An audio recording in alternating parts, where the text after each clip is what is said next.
तालिबानी सब सोच रहे थे कि अमेरिका की फौज हटे तो इनको हम दिखाएं, और यहां बैठे तालिबान सोच रहे हैं कि ये योगी मोदी हटें और हम इनको मजा चखाएं।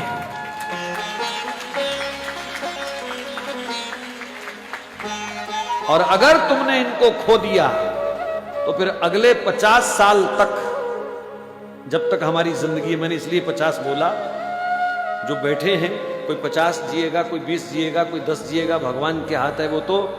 सिवाय रोने के हमारे पास कुछ नहीं होगा, हाथ मल मल करके छाती पीटने के सिवाय हमारे पास कुछ नहीं होगा। मैं उनका पक्ष सिर्फ इसलिए लेता हूं कभी कभी क्योंकि इन्होंने हमारे धर्म की सेवा की है, इन्होंने निष्काम होकर के हमारे देश की सेवा की है।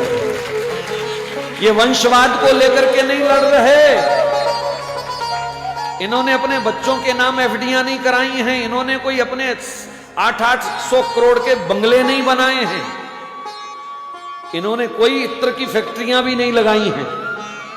इनका जो कुछ है वो देश के लिए है, देश के हित में है। एक प्रधानमंत्री की मां और 10 बाई 10 के कमरे में रहती हो तो उस बंदे के तो चरण धो के पीने चाहिए हिंदू समाज को।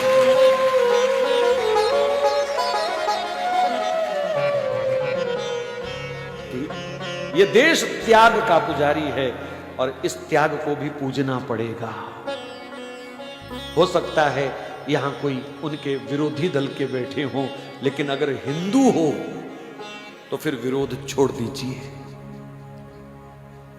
बनता ही नहीं है विरोध करना भैया, किसी भी एंगल से विरोध बनता ही नहीं है। वर्तमान समय तो कहता है एकजुट होकर के आंख बंद करके समर्थन करो। बस जो मेरे देश के साथ खड़ा है, जो मेरे धर्म के साथ खड़ा है, जो रामकृष्ण के साथ खड़ा है, जो गाय माता के साथ खड़ा है, हमको उसी के साथ खड़े होना है। बस बात खत्म।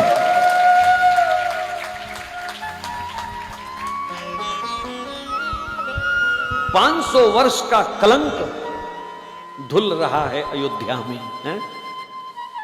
और फिर भी हम दूसरा कोई चिंतन दिमाग में लाएं तो ये बदकिस्मती के सिवाय और कुछ नहीं है। ये देश राम का है, ये परिवेश राम का है, और जो राम का सम्मान करे उनका सम्मान हमको करना ही चाहिए हर हालत में। कोई दूसरी राय नहीं है, बात खत्म।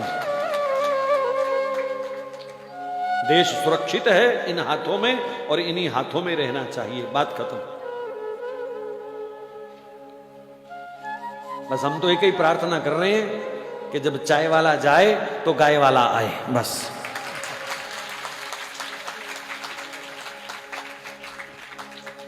और कोई मंशा नहीं है, बस। ये परमात्मा ऐसी विभूतियों को कभी कभी कृपा करके भेजता है। धनुष्मान लेके स्वयं वो बहुत इमरजेंसी में आता है, अपनी विभूतियों को वो भेजता है। पर ये भी विभूतियां हैं हमारी, इसलिए आंख बंद करके समर्थन करना चाहिए। ये मेरा आपको व्यक्तिगत सुझाव है, बस, और कुछ नहीं है। ये व्यक्तिगत सुझाव है।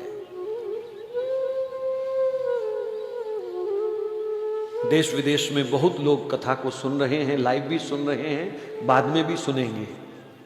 मैं सबको प्रार्थना कर रहा हूं कम से कम अपना हित पहचानने की आदत डाल लो। अब